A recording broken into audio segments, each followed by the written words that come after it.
Oh God. It's Saturday. Hello. Hello, everyone.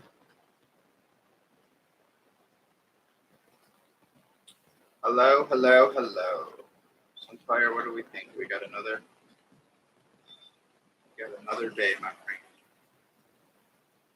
friend. All right. All right, all right, all right.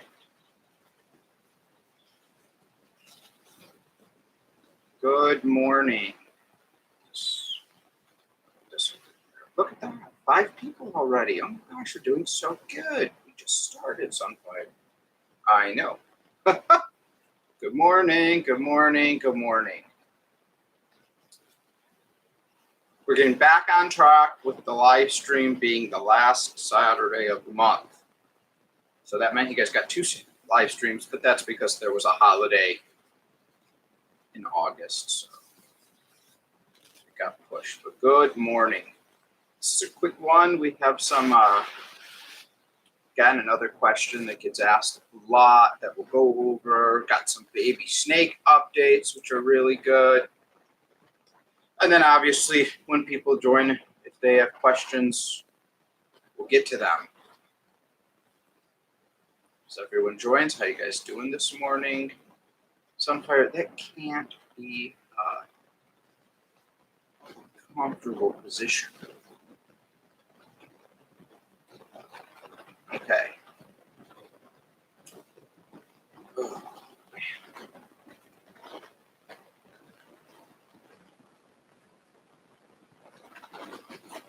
all right.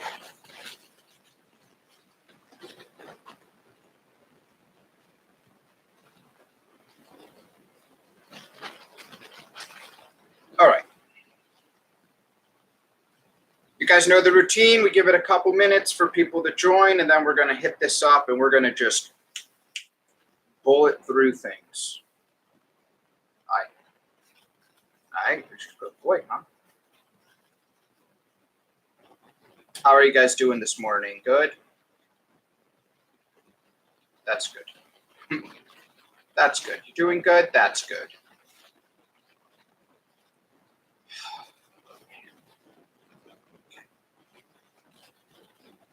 All right, 9:02. We'll give it 2 more minutes. I think we're supposed to have good weather this weekend, Peggy.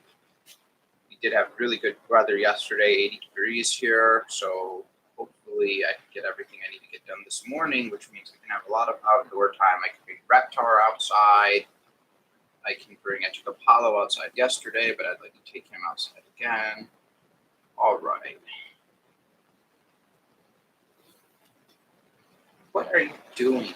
You're not going to watch the screen, man. Good morning. There's Rachel. Good morning. All right, we'll give it to 4 minutes after, so about another 30 seconds, and then we'll break into what I get asked a lot. And like I said, update on the baby snakes, although they will have their own video series, but still you can give a nice little quick update. But if you are in Discord, you get lots of updates on the baby snakes.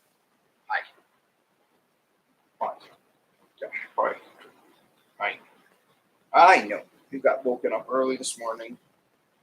I know. All right. Let's bust into this. So the first thing that we're going to hit is an update on the the update on the baby snake, the parthenogenesis, right? So the 2 ball python cloned no father eggs. The snakes were born. I put a couple pictures on Instagram. I did a couple videos. There'll be a couple more videos, but I don't want to get people bored with the baby snakes, so I don't want to do too much focusing just on them. But they're doing great. They already probed all around their tank. They've stretched out. They've looked for weaknesses, and then they just went into hide. So they're doing really well. We're still at the we're still at the point where they could potentially just die randomly, right, being weaker. So they hatched, they went through their first shed, they got moved from the incubator into an actual enclosure, small, very small enclosure, very small hide in that enclosure, right? Let's make them feel safe. But they have a hide now with a heated, a heat source underneath. They have a small water bowl, so hopefully they don't drown themselves.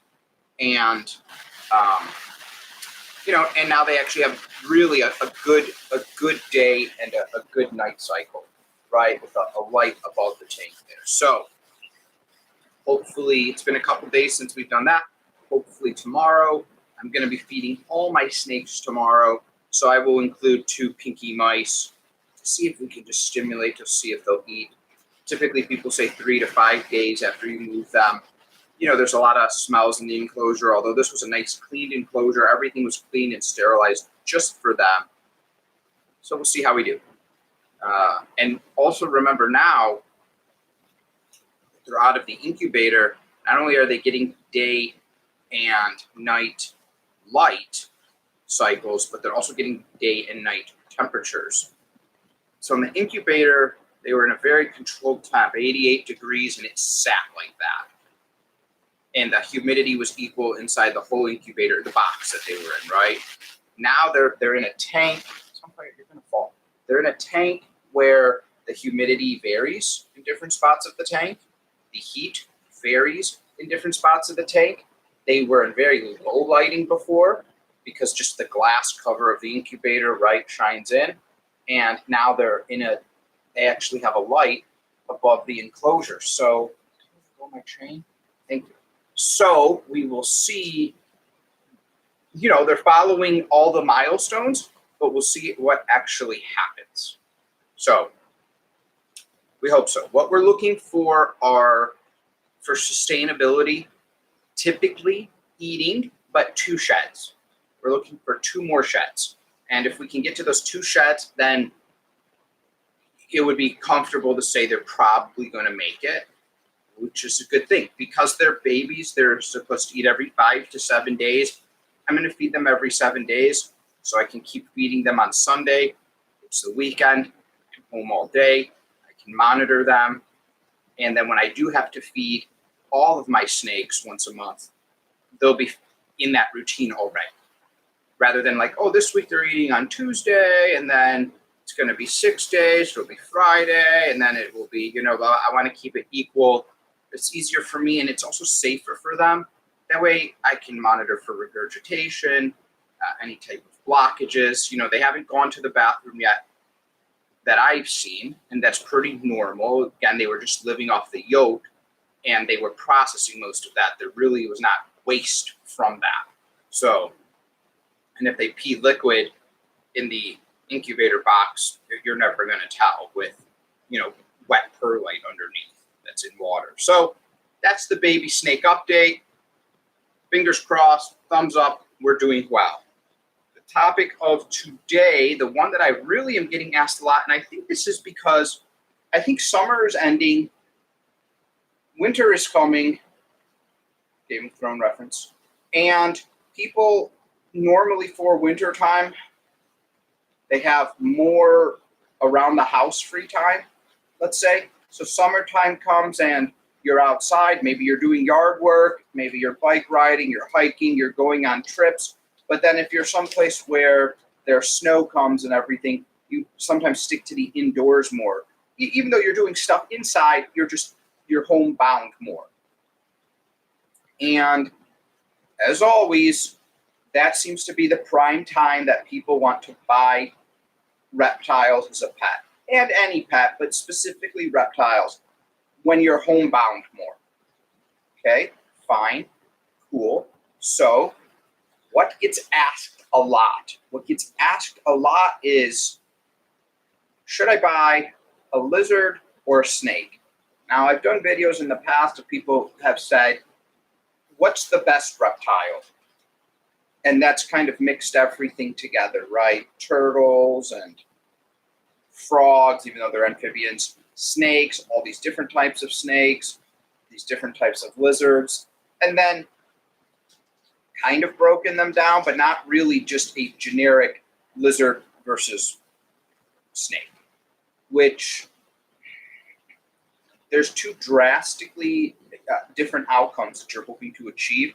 So what I'm going to do at the very beginning when I start this is I'm going to give you the quickest breakdown of this one or this one, and then I'll go into the in-depth one. But that way, right in the beginning, you guys will get your rundown. Notice I don't have a coffee today because I was up really early today. So I've already drank my morning coffee. Drinking, drunk. Good question. I'm not an English major. So, lizard versus snake is how we're going to start. And so here's the too long, TLDR, too long, didn't read. What is more important to you? The basics of lizard versus snake really breaks down to the interaction of care, okay? So how much do you want to be involved with caring for this animal? Not interacting yourself and taking out and petting, but care. Because it's drastically different, especially if you're getting an adult lizard or snake. Both of them both require more interactive care as babies and as juveniles, still one less than the other. But as you get to an adult, then it drastically changes.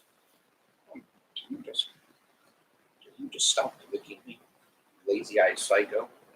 So a snake is always going to require less care for interactivity. And why is that? Well, as a baby, a snake will be fed 5 to 7 days. Okay? Most lizards as a baby require food every single day, sometimes multiple times a day. Woo! All right? Depends on the lizard, but we're saying most. Now, both of their care will typically ease up a little bit, but some adult lizards, bearded dragons, leopard geckos, things like that, iguanas, right? They still require daily feedings every day. They'll eat every day, vegetables every day. They want their salad every day. And so that's your interacting of care. Whereas your snake goes from eating once a week to, as a baby, to every 2 weeks, 3, and then typically most adult snakes get on the once a month, unless you want to power feed and get fat snakes for YouTube videos and TikTok shorts and everything. Certain YouTubers do. But so most snakes will then eat once a month. Okay, so that's just food. That's how often you're feeding them. Now, what's a side effect of that? Typically how often they go to the bathroom. Ah, yes. So if you have a snake that's eating once a month, you know what it typically does? Typically poops once a month. Okay? And same thing if you're feeding your snake once a week. Not always, but you can get poop once a week, but sometimes every other week.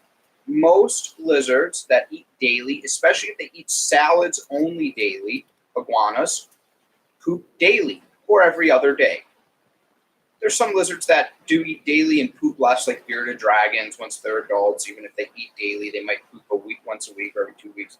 But still, you've got drastically different pooping happening, which is cleaning up the enclosure, right? Keeping the enclosure free of bacteria, all of that. So, okay. Now, a snake is eating whole prey most of the time. Yeah, there's egg-laying snakes, etc. But a snake is eating whole prey. And with that, there's a lot of insoluble fiber material in there. The teeth, the fur. The fur is a big one. So when a snake poops, the turds are typically not watery, not diarrhea. They do pee a lot of water, so don't be like, oh, it's nice and dry.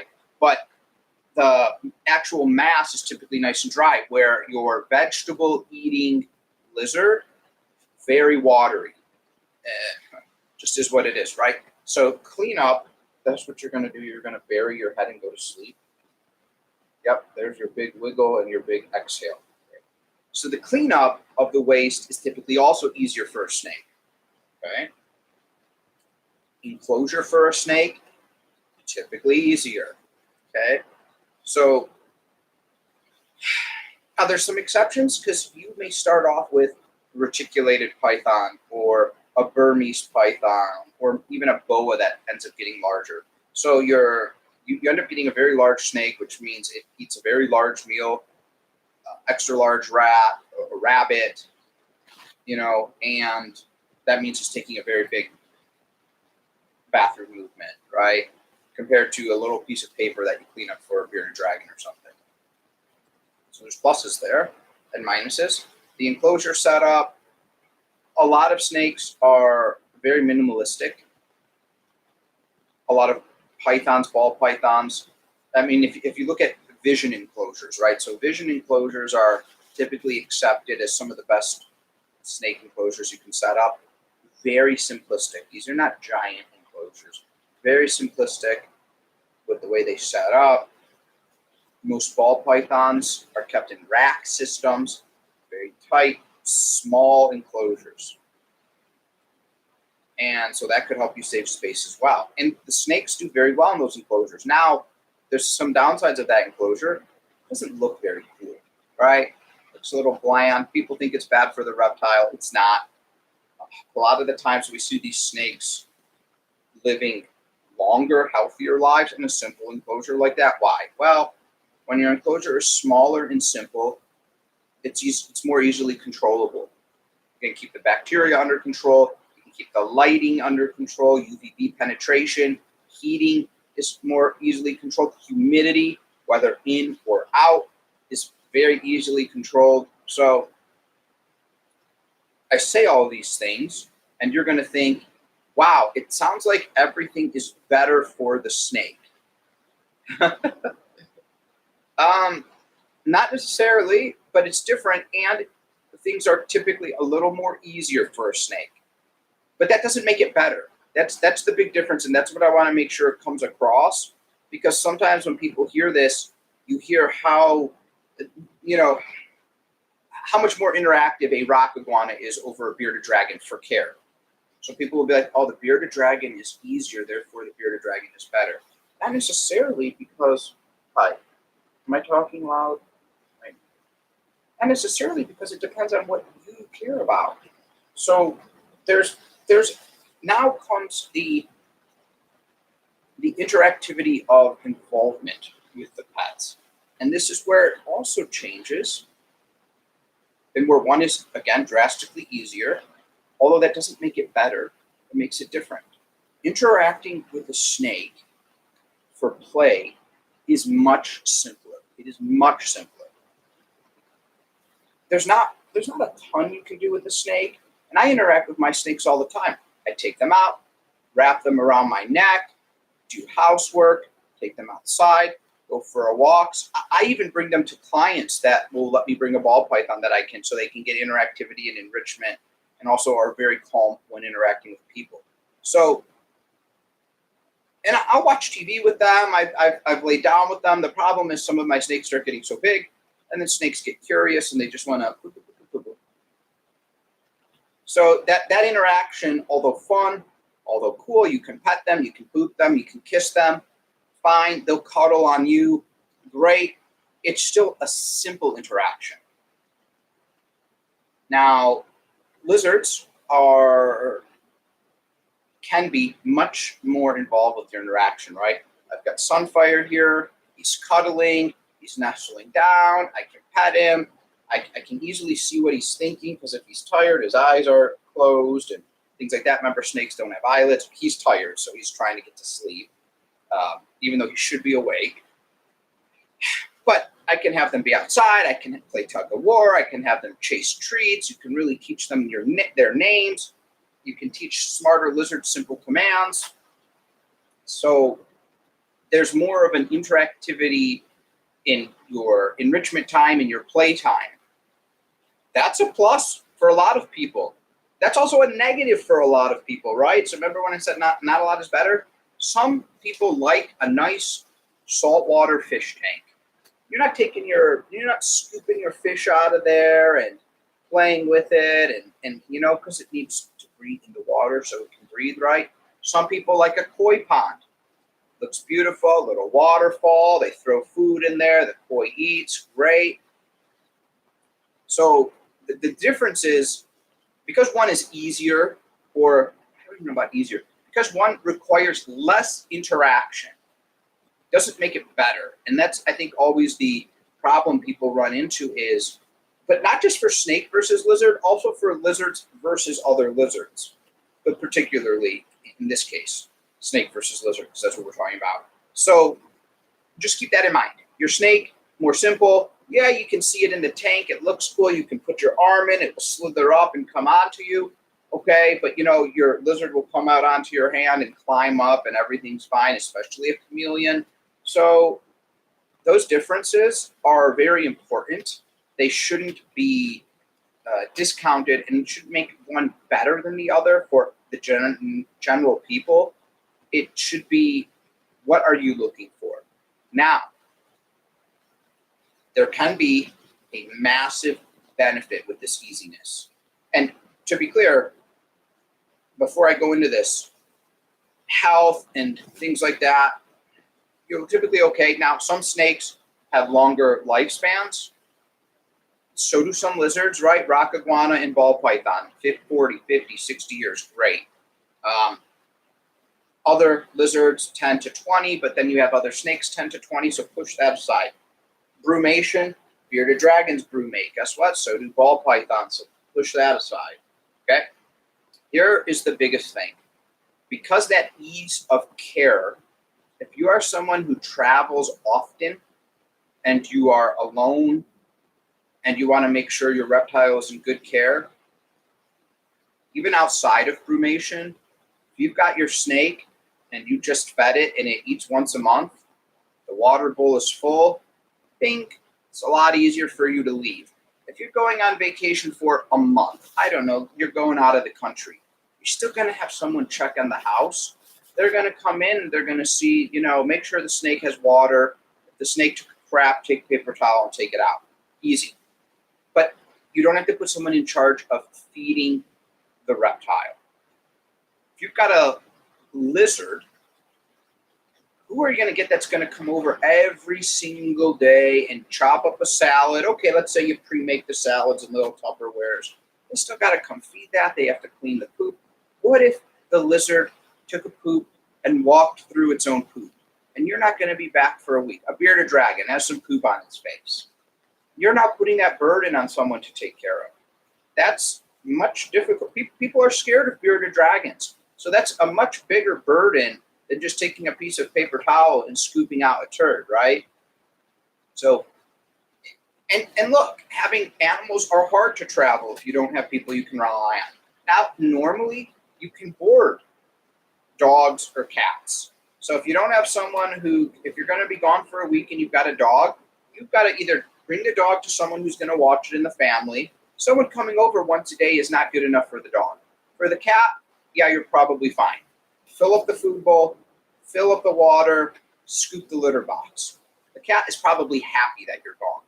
But that dog needs that specialized care. But that dog can go to places that have that. We don't have that for reptiles. Some smaller reptiles people will bring over for people to watch. That's typical. Bearded dragons, maybe, if you've got a 50-gallon tank. But you're not bringing a 12-foot reticulated python to your mom's house for her to watch while you leave. So what do you do about that? It's a problem. But since it can stay at home, your mom doesn't even need to come over. She's probably afraid to enter your house. You don't know how many acquaintances I have because I have snakes and I have a tarantula. Now let's think about this craziness. So with my reptiles, the reptile is already in its own enclosure. Doors are latched. It's in the enclosure. Okay. Then they're in a room. Door to the room can be closed and locked.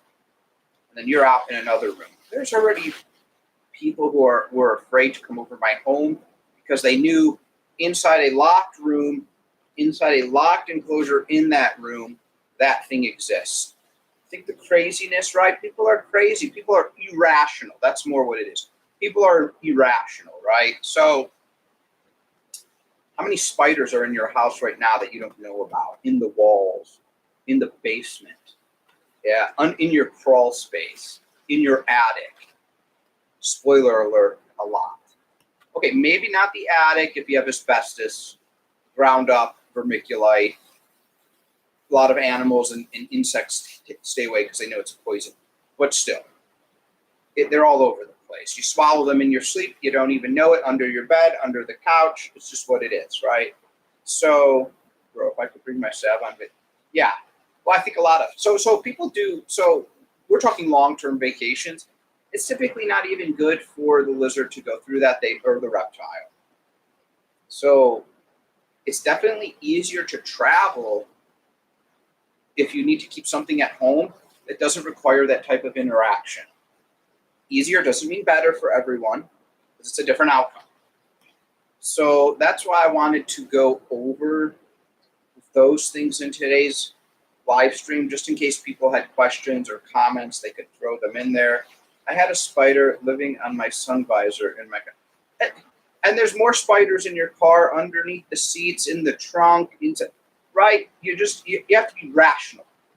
People are irrational. I will go and observe a venomous snake at the zoo, at a reptile place, because they're in a tank, it's locked, there's glass. I know the thing can't teleport or phase through the glass, so I know I'm completely fine. I don't want it as a pet, but I can at least look at it. I can go in an environment where there are. People may not go over someone's home if in the backyard they've got a fenced-in area where it's legal and they have an alligator or a crocodile, right? I'm going to go over the irrationality here because, they don't want to get eaten. That's a pretty rational fear. I don't want to get eaten either. And then you see the videos, not just of Florida, all around the world, but I'm going to pick on Florida because I'm in the United States. You see the old lady is walking her dog, and for some reason she goes 2 inches away from the swamp, and out comes the alligator and eats the dog. Ding. You know where I'm, and then, or sometimes it eats the old lady. Ding. So you were more afraid of going into some area that had something that's potentially dangerous in a locked area where it can't escape from easily, glass or little pen area, but you wanted to go into that thing's natural habitat and go into an area that's you see it at Disney, people cross the barricades, blah, blah, blah, blah. And these people are dumb, right? They're dumb and irrational. Okay, so like I said, I'll look at a venomous snake. Now, if I was going to go into an area, we don't have them in Michigan. Winter, we have some swamp ones up north, but not where I am at the metropolitan area. I would know if I'm going into, I don't know, the outback, let's say, or in a desert out in Texas, right, where diamondbacks or baboon vipers, rhino vipers, where I know that's their natural habitat, and I know that they live there. I'm going to be more afraid of that area. I'm going to be more head on a swivel and alert in a cave in Indonesia. What are we doing here, right? There's the irrational part. They're not thinking clearly. I don't want to look at an alligator in the zoo because it's scary. But I'm going to go right into the Everglades right here and take a dip. It's a nice day. Maybe I'll go for a swim. What are we doing here? What are we doing here, right? What are we doing here? Where's the logic? Void. People are void of logic when it comes to rational thinking. Well, I'm in your house, and it's in a locked room, inside of a locked enclosure. Ooh, that scares me. Oh, here's its natural little pond that it lives in. But it's a hot day, and that water looks so nice. And, it's got a nice layer of green musk on the top, so I don't even know what's under there. Why not just go for a quick little dip? People, right? What are we doing? What are we doing here? But they'll do that rather than go someplace else. So, but that's that irrational thinking. And when you're buying a reptile or any pet, if you're getting a big pit bull in your home, that may scare friends and family members, right? These are all things to consider. That may scare friends and family members from coming over.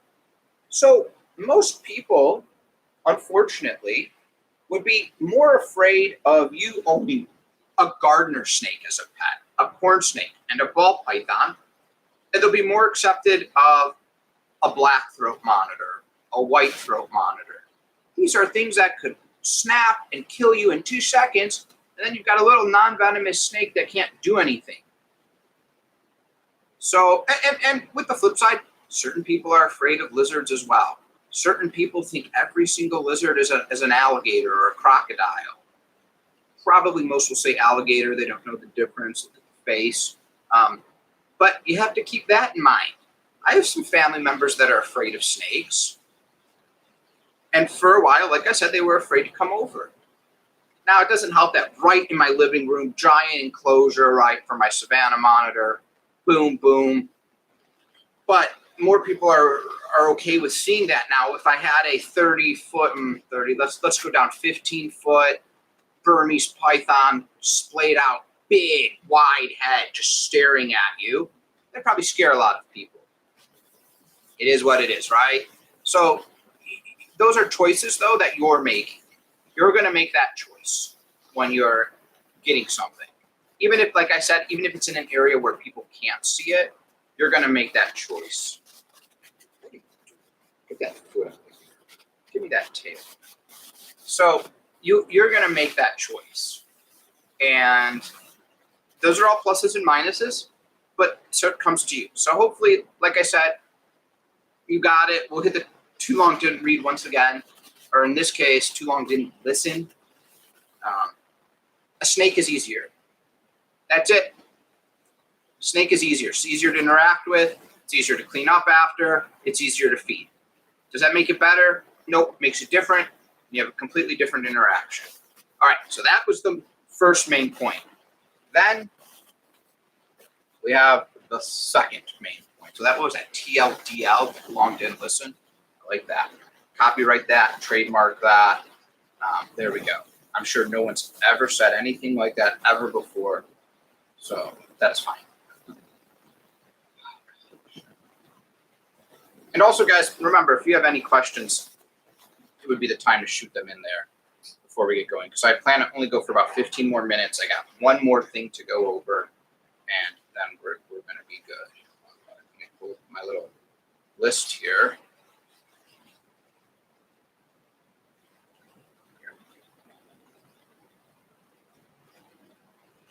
Okay.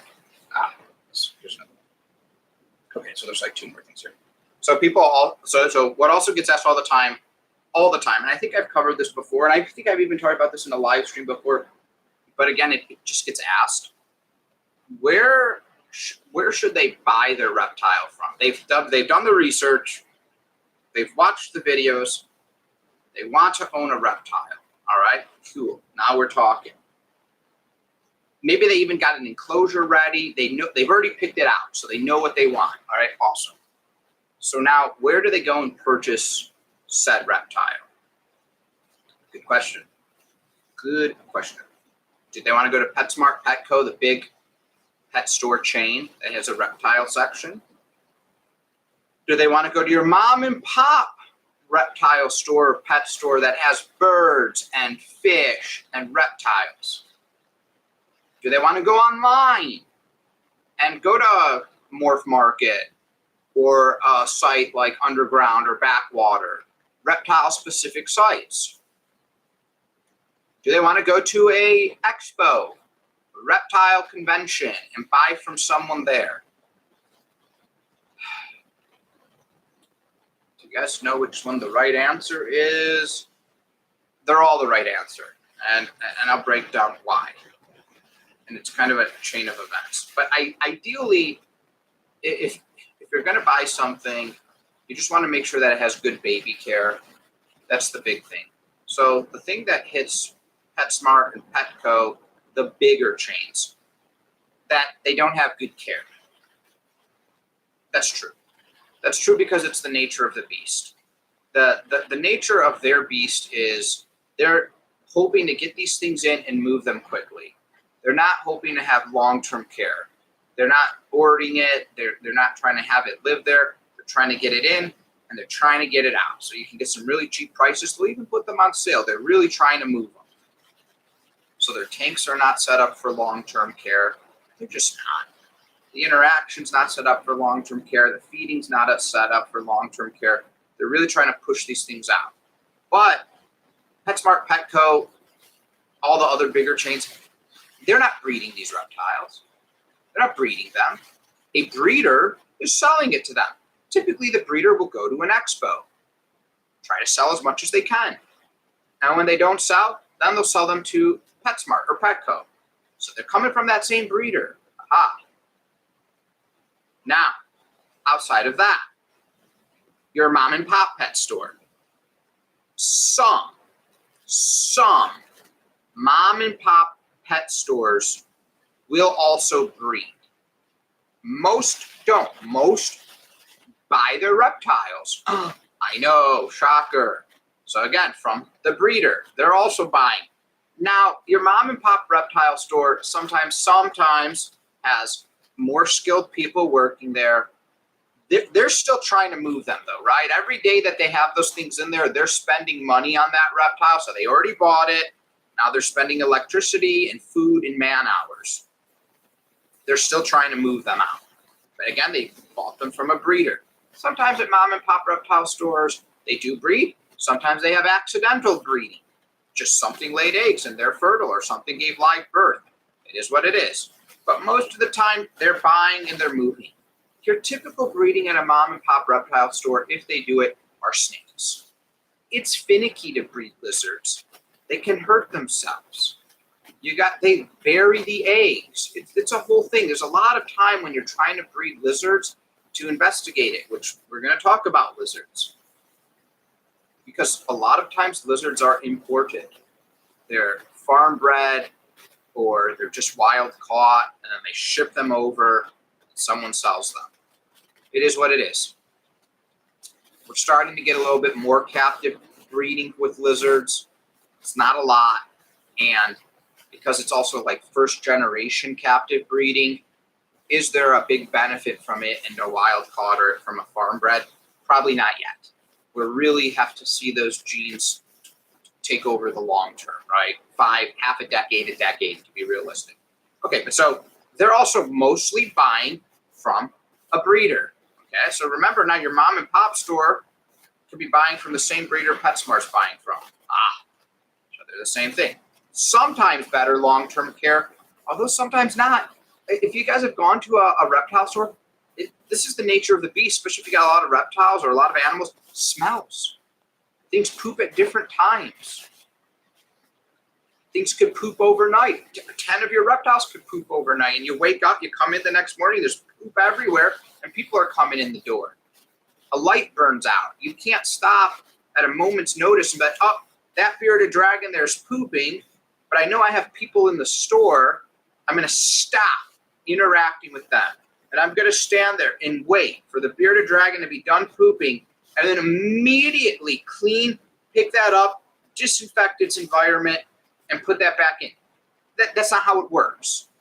They may have every hour. They may have somebody who goes down every hour, or if they happen to see it, or again, when all the people are out of the store. So you have to be realistic in terms of time that they have. Sunfire's just asleep. Sleeping sideways, which has always been one of his favorite positions to sleep, just asleep. So you have to think about that when you go to those mom and pop places, and you got to think about that for PetSmart too. So it's not like the mom and pop takes so much better care than the PetSmart though. All right, fine. Now your breeder. The breeder is an interesting one. The breeder is a very unknown one. Because most often than not, you don't get to interact with where the breeder is keeping them. Sure, some breeders, Morph Market, they'll post the parents, okay? They'll post the environment, okay? Are they gonna take a picture of the environment when the tanks are covered in poop? No, they're gonna clean that spot up. They're going to take this pristine environment. They're going to take the picture for you. And that's what they'll always show you where they're raised. We all have reptiles. You can clean that tank pristine, clean the glass, clean up any food on the floor, clean up any loose shed, make that tank look pristine. You leave the room. You come back 5 minutes later. There's dead skin that's flaked off. They pooped and they've walked through it and their tail drug it, or they had some food, or they dug through their food bowl, or they splashed their water bowl. You just had it pristine 5 minutes ago. Now it looks like it's a disaster. We've all been there. We all have pets. I say this all the time. I clean the water bowls for my lizards. I leave. I come back 5 minutes later. They've gone into it and taken a huge crap. Purposely, because the water was just freshly cleaned. You know, I do spot clean. Everyone spot cleans, but there's also times where I'm out of the house for 8 hours. Then I have to come back and clean the poop. And I may not be able to clean the poop first thing. Maybe I come back and the first thing I have to do is prepare food for the reptiles. I do take care of my pets before me, so I do feed them. I do clean up, and then I'll cook dinner and things like that. But so we've all been in that environment. Realistically, that environment exists everywhere. Even at your professional breeder, even at your professional breeding facilities. So, you know, there's no poop alarm. Oh, there's poop, and then it's instantly cleaned. It doesn't happen. So you have to keep that in mind. So it's not like one is worse. So knowing that all these outcomes can happen, when you're buying a lizard, you're trying to buy it young. You're trying to get it out of that environment into your environment. Oftentimes, certain lizards, bearded dragons, even when buying from a private breeder, even at a reptile show, will have parasites as babies. Is what it is. It's like, I believe actually I was just reading a study yesterday that's about 95% chance during the hatching process, if the mother had parasites, 95% chance the baby will get it when they hatch out of the egg. They'll get it from the outside of the egg. The mother's parasites are on the outside of the egg. The baby will get it. Now, if the mom does not have parasites, it won't get passed down. Okay, good. So a lot of lizards you buy have parasites. One of the best things you can do for a baby lizard, and not right away, but pretty quickly, within, I would say, the end of the first month, is do a fecal on it. Do it at home. See if it has parasites. If it does, treat it. You may see a parasite load when you first get it, the stress of shipping and moving in the new environment. But if it's a very low count, there's a potential that the lizard's own immune system can wipe it out once it calms down and de-stresses, and that immune system can do everything. So you wait about a month after you get it, do a fecal, boom, treat the parasites if there are there. No matter what, if they're there, even if they're there in a low count, treat the parasites and move on. But that can come from Petco. It can come from mom and pop store. It can come from an expo. It can come directly from the reptile breeder. Yes, when you go to an expert or an expo, people talk about, well, there's stress. Potentially, how far does the breeder live from the expo? He's packing everything up. He's putting it into little, condiment containers, all on display, bright lights, hundreds of people. I'm sure it's a stressful environment, sure. But your private breeder is picking it out, shipping, right? Bagging it, taping it up, dropping it off, could be getting on an airport, there's noise. Who knows if that bin is flipping over? How gentle are they? Everything like that. So there's a process for all of them. That's why I went, but how did the lizards get to Petco? Were they shipped there in bulk? Did the breeder come drop it off, or did a courier go pick it up? Same thing, the mom and pop store. A lot of the times, mom and pop stores order reptiles in bulk. They'll get their reptile deliveries. They drive to the airport. They pick them up. Also doable, right? Then you open them up, and then you drive them, or you leave them boxed. You drive them back to your facility. You open them up. You clean them up. So Where do you get the reptile? It's fine. It's fine to get them from anywhere. It's fine. It's fine. Look at the reptile when you're buying it. Are the eyes clean? Is it covered in poop in the tank? Is it missing fingers? Does it have a wound? Does it have mouth rot? We'll try to take care of that. Most places will offer some type of compensation. Petco, I think, gives you a week if the thing just drops dead. You know, you can get another one or get refunded. Petco, I think, also covers like a vet bill that you get like within a week or 2 weeks. So that's pretty nice. Most breeders don't do that. Some breeders will refund you if something is really wrong. You're paying for the shipping back and you're not getting refunded. You're shipping that way. So there's a lot of things that can happen, right? You're buying a live animal, which means things can go wrong. It could be sick. It could have bad genes. What are you going to do? I bought a bearded dragon at Petco and it died a year later. Petco's not going to do anything for you. I bought a bearded dragon from a mom and pop store and it died a year later. Mom and pop store is not going to do anything for you. I bought a bearded dragon from a reptile show and it died a year later. The reptile show is not doing anything for you. I bought a bearded dragon from a private breeder, local, a mile away. I drove there. I looked at them. I bought it. I brought it home. It died a year later. Private breeder's not doing anything for you. The scenarios are all the same. You're buying a living creature as a pet. Just is what it is. I went to adoption day at the zoo. I adopted a dog. It died a year later. The zoo's not doing anything for you. Just right. So you have to understand this process and just know that one is not worse than the other. I had a chameleon from Petco or PetSmart. God, it's been so long now. Probably Petco. We were at the old house. It lived 9.5 years, a veiled chameleon. That's on the upper end of their lifespan. The upper end. Very, very far on the upper end. I don't know if that thing was wild caught. I don't know if that thing was captive bred. Probably wasn't. Veiled chameleon. They lay eggs. It was probably wild caught or farm bred. But it was probably imported, shipped overseas, and right? And then it came. Then I bought it. It was small. Do I know that it was a year old? No. Do I know it was 6 months old? No. They don't know. So it lived 9 years. It's great. But it could have been 10 years old. It could have been 11. So you just shouldn't put all this bad ill will for people who are or be scared to buy from here or from there. In the beginning, they're all coming from the same place. They may be coming from a good breeder. They may be coming from a bad breeder. They're coming from a breeder or they're being caught. And sometimes wild caught ones, we've seen it with bearded dragons in the Discord. People have bought a bearded dragon from Petco, know nothing about it. And it's lived 8, 9, 10 years. People have bought bearded dragons from private breeders. They've died within a year. Could it be bad genes? Could it have been something the breeder did wrong? Could have. Could it have just gotten sick and died? Could have, right? So my veiled is staring. Yeah, right.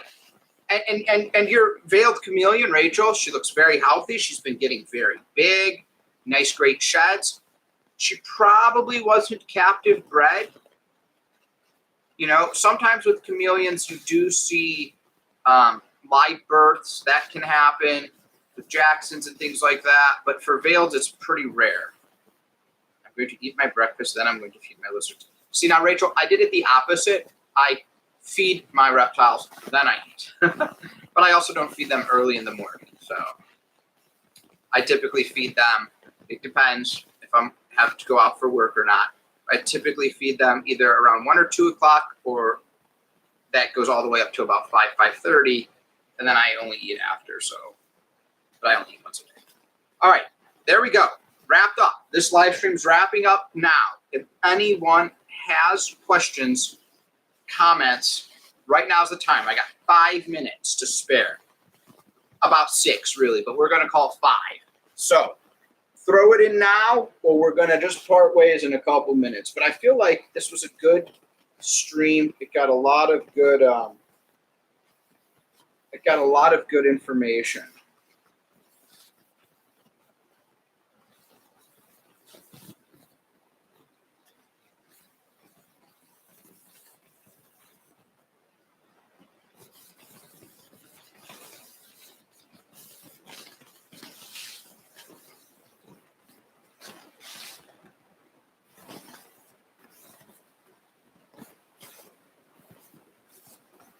It's only 8:40. Yeah, well, there's a 1 hour offset. All right, Rachel, everything's fine.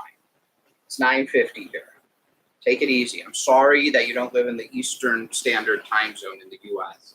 This is what I have to put up with, by the way, guys.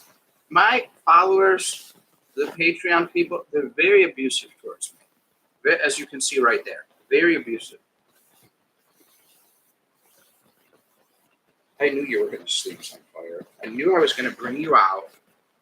Every time I bring him out, in his tank, when he was smaller, he'd always wedge himself, flip sideways, and sleep. I don't know if there's a pressure relief of something, you know, being on his side. I mean, like when I look at humans, some humans sleep on their stomach, some on their back, some on their side, some on like an angle. It's just always, but I have other savannah monitors. They sleep flat, arms out like an X, arms and legs, passed out, dead. Him always on his side. But as he's gotten larger, it's quite hard to do because even if he can wedge himself, he's bigger, then he's compressing himself. This is like perfect because as he wedged, my arm is supporting him, but I pulled it back, so he's got like the perfect room. They're out of control. You have these like, Rachel, I have to do them early because people on the weekend want time to then do things on the weekend. I can't do it at like noon or 1 on Saturday. People are doing things. For good. And first of all, 8 a.m. for you is not even that early, for goodness sakes. And guys, this is the abuse I was talking about right here. Oh my gosh, but people don't have to catch it live either. People can just watch it after, and they know that the monthly live stream is a wrap-up of stuff from the month. See? Very good. I tried. It's a talent. All right, guys, that looks like that's going to be it. The only thing that's happening is I'm getting beat up on by Rachel, per usual. Nothing's changed. I sleep in on the week. That is sleeping in. Yet during the week, I get up at like 5:36. On the weekend, I get up at 7:30. That's an extra hour and a half. For goodness sakes. I'm going to take off, everyone. Thank you so much for catching the live stream. Remember, guys, you can leave a like on my videos and a comment. It helps promote the videos, which helps me take care of sick reptiles or just spoiled babies like this. It's nothing. No movement at all. Completely just done. Kicks in the door. See, that's also physical abuse as well. That's also physical abuse. They verbally abuse me, they mentally abuse me, and then physical abuse, as you see it right there. I get up 6:37. Rachel, that's what I'm talking about. So if you get up at 8, that's an extra hour of sleeping in. That's a lot of sleeping in. An hour to an hour and a half extra. That's a lot of extra sleep. All right. Take care, everyone. Thanks for catching the stream.